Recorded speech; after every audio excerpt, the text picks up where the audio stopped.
Solve and graph each solution set. We have the absolute value of negative 5t minus 3 is greater than or equal to 10.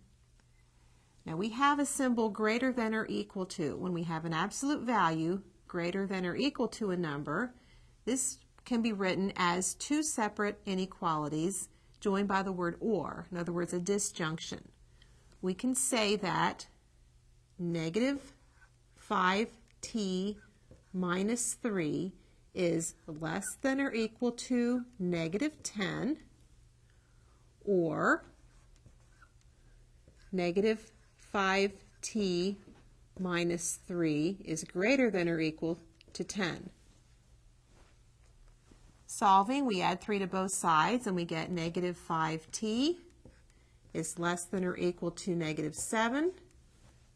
Dividing both sides by negative 5, we have t is greater than or equal to 7/5. And I had to change the direction of the inequality symbol. Working over here, adding 3 to both sides gives me negative 5t is greater than or equal to 13. Dividing both sides by negative 5, I have t is less than or equal to negative 13/5. And these are both joined by the word or.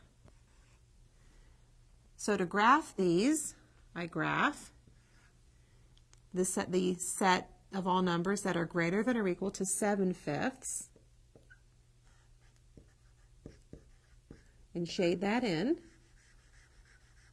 And then the set of all numbers that are less than or equal to negative 13/5.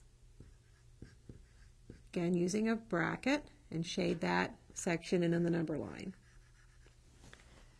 So the solution set written in separar notation is the set of all t such that, and I'll write this part first, t is less than or equal to negative 13/5, or t is greater than or equal to 7/5.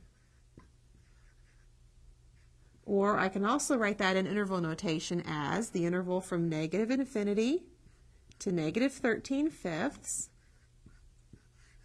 union the interval from 7/5 to infinity.